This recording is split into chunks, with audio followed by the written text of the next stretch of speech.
Hello and welcome to From the South, teleSur's daily news show. We start off in Latin America. Colombia's President Juan Manuel Santos has met with former president and architect of the No campaign against the peace process, Álvaro Uribe.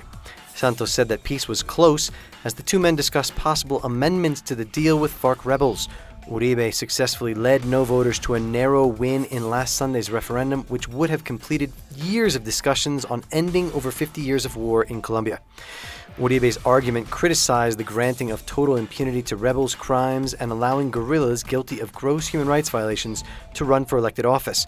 Colombians demand that the peace agreement be completed.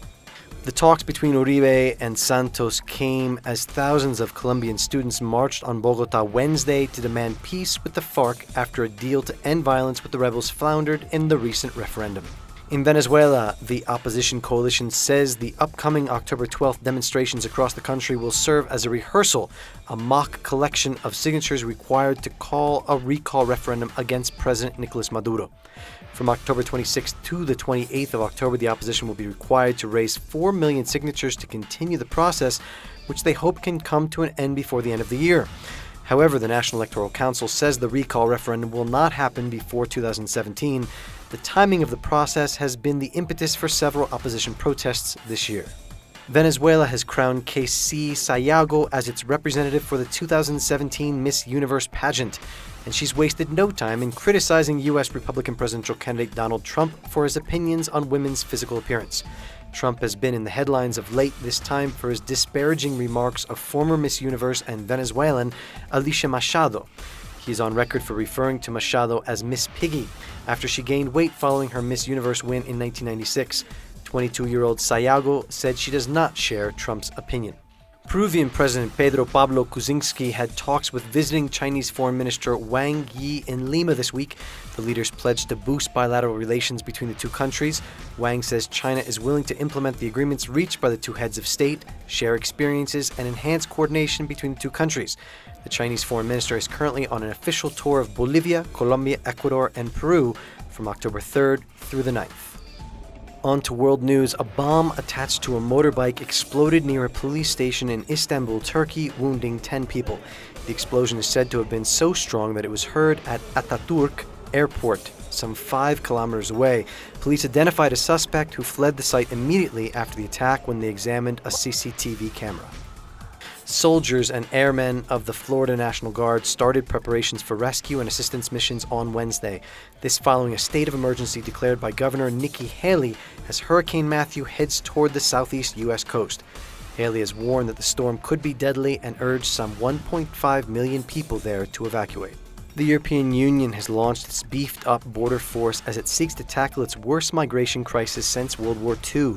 The European Border and Coast Guard Agency will have at its disposal some 1,500 officers from 19 member states. European Union officials inaugurated the new task force at the checkpoint located at the Bulgarian-Turkish border. Poland's parliament has rejected an abortion ban after thousands of women staged massive nationwide protests. Solidarity demonstrations sprang up in European capitals including Berlin, London, and Paris.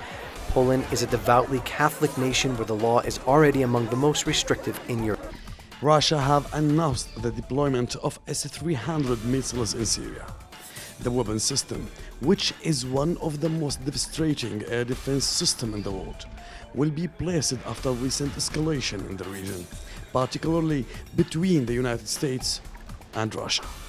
With the arrival of these qualitative and sophisticated arms, Russia confirms that it stands alongside Syria's sovereignty and that it will protect Syrians' rights, especially considering that this is a defensive weapon. Throughout its history, since the Great Patriotic War until today, Russia has stood in the face of tyrannical evil forces and has supported freedom across the world. The Russian statement on the deployment of the air defense system in Syria has coincided with recent US media leaks.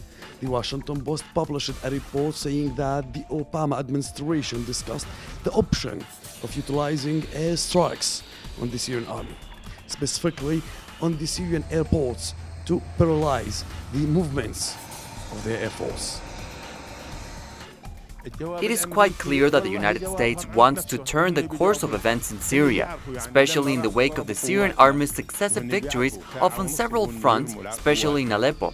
It is not unlikely that the U.S. military option exists in order to serve the terrorist allies on the ground. Coincidentally, the Russian Defense Ministry announced this morning that two Russian destroyer ships, the Cyberkhov and Zelina II, have crossed the Bosphorus toward Syrian shores. The ships, both armed with winged caliber missiles, will join the Russian naval fleet permanently in the Mediterranean Sea, in a move that highlights continued tensions in the region. Hazim Abdullah, teleSur's, Damascus.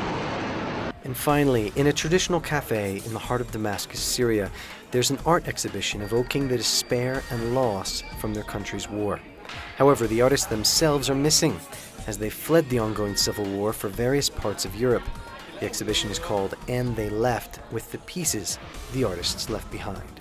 And that's all for From the South. More on these and other stories on our website, telesurtv.net/English.